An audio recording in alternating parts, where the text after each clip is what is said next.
so today we're going to talk about Utthita Hasta Padangusthasana. It's actually the first asana in the Ashtanga Primary Series. It requires strength, it requires focus, and it requires lots of balance, but we're going to discuss all of that today. A few facts about Utthita Hasta Padangusthasana is it's pronounced Utthita Hasta Padangusthasana. I'll say it slower.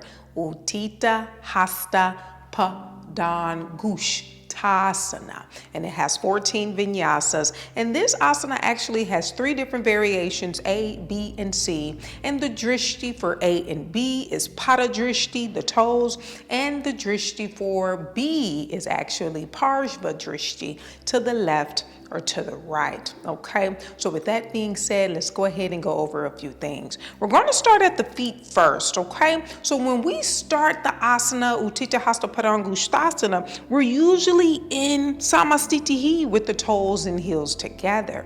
Now, something that I have done over the years, no one told me to do this, however I do this for myself when I'm doing the practice, is I separate the feet about 6 inches when I come into this asana. And the reason why is this is a balancing pose. So when I'm here and I lift one leg, it feels like that I'm on a tightrope, okay, because my feet were together. But if I take my feet apart about 6 inches to really level the hips out and get a good base, then when I lean over to go to one side, I don't feel like I'm on a tightrope when I do it, okay? It's a little bit more stable for me. So that's a tip that I wanted to share.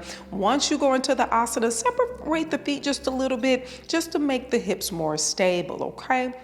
Now let's go ahead and begin. So with the feet, you want to make sure that you implement the tripod foundation of the foot when we're standing on one leg. So to implement the tripod foundation, you really want to stamp down the big toe, the pinky toe, and the heel, okay?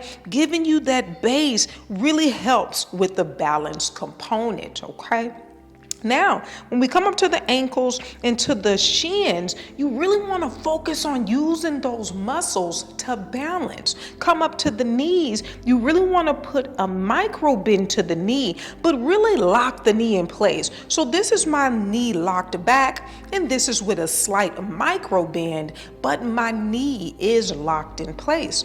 I want you to engage the thighs by gently lifting up on those kneecaps, engaging the thighs, and with the hamstrings of the standing leg, you do want to engage the standing leg. Now, in regards of the hamstring, you do want to have some open hamstrings to come into this asana. But if you don't, it's okay because you're going to work on it anyway as you go through the primary series, and the hamstrings will open. Just ensure that you're opening the hamstrings correctly, because just because you forward fold doesn't necessarily mean that the hamstrings are lengthening. It's a particular way to lengthen the hamstrings, and the best way to do it is to always ensure that you engage the quads when you're lengthening the hamstrings. That's a whole nother video, and we'll go into that later, okay? Now, moving up to the hips. Now, this right here is very important because with this asana, as we lift the leg, a lot of people like to hike the hip up, or when we come out to the side, a lot of people like to hike the hip up to the side. So you want the hips to stay stable as you go through the asana. So if I lift my leg, I want my hips to stay stable and to stay level. I shouldn't be hiking my hips up because I'm trying to get the leg up, or hike my hips up to the side. Keep the hips stable and just move the leg from the hip joint, okay?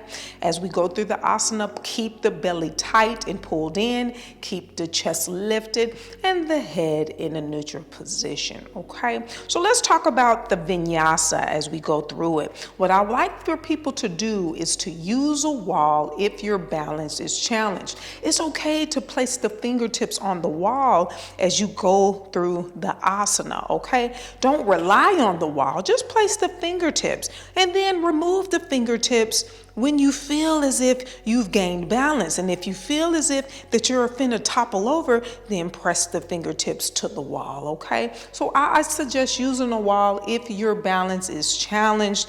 But if you really wanna work on those muscles around the ankles, around the legs and the foot to keep you stable, that's my suggestion to do that, okay? It takes time, okay? Especially if you do have balance issues. So let's go through the Vinyasa, okay?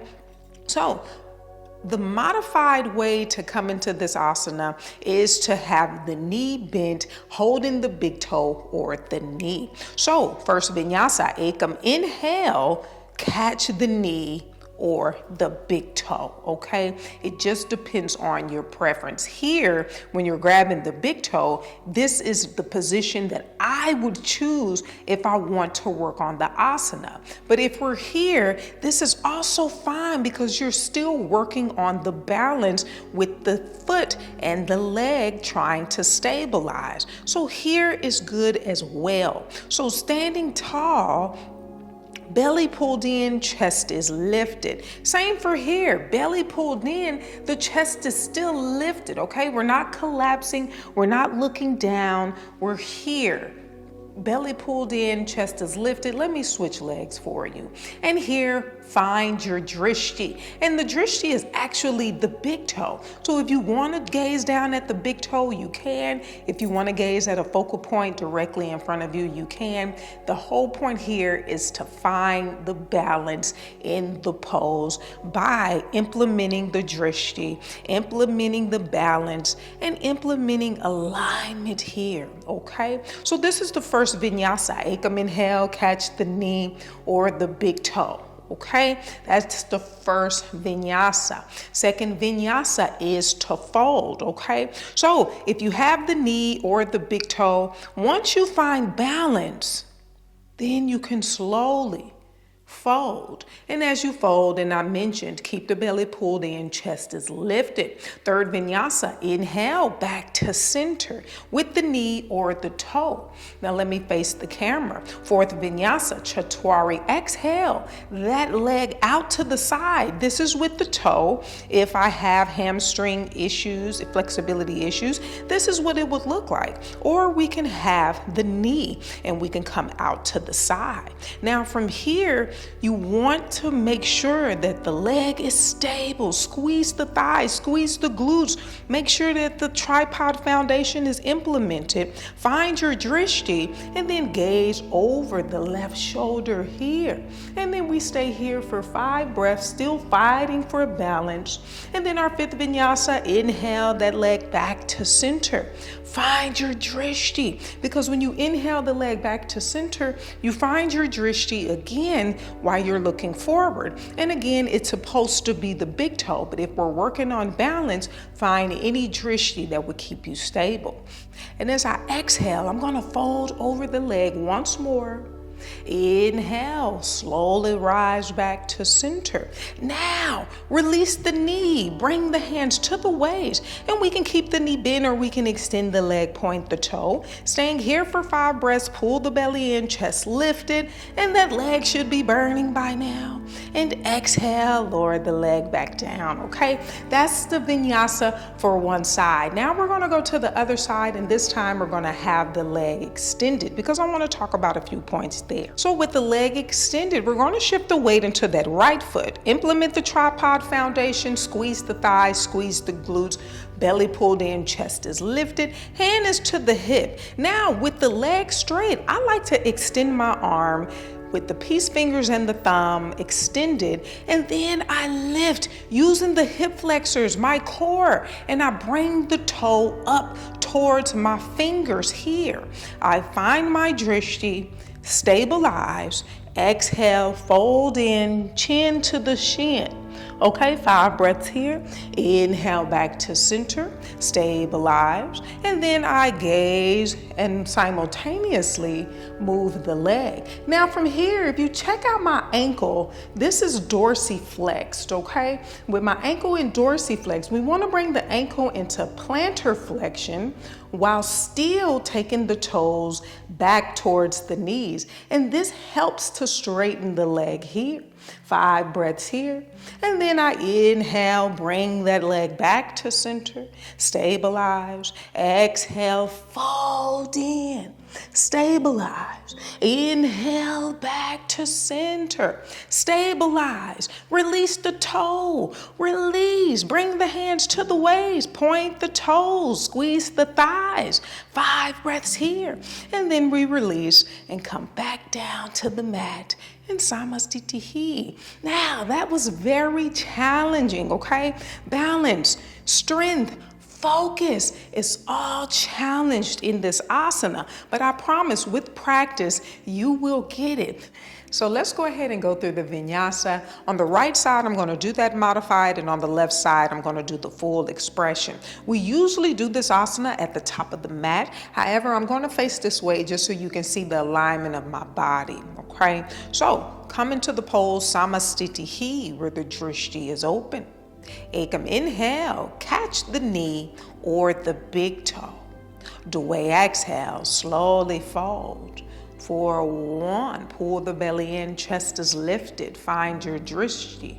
2, 3, 4, strong standing leg, and 5. TriniI Inhale, slowly rise back to center. Catvari Exhale, that leg out to the side, gaze is over the left shoulder for 1, 2, keep the belly pulled in, stand tall. 3, 4, hips are level, and 5. Panca Inhale, that leg back to center. Shot. Exhale, slowly fold. Sapta, inhale, back to center. Release the knee, both hands to the waist for 1. Can we extend the leg, point the toe? 2, working on strength here. 3, 4, and 5. Samasthiti. Beautiful. Coming to the other side. Astau, inhale. Catch the big toe with the peace fingers. Dve Exhale-Fold for 1. Try to get the chin to the shin. 2, pull the belly in here. 3, 4, gazes at the big toe. And 5. Dve Inhale, back to center. Ekam Exhale, that leg out to the side, gazes over the right shoulder for 1, 2, try to keep the hips level here. 3, 4, and 5. Dve Inhale, back to center. Triodha Exhale, fold in. Chaturda Inhale, back to center.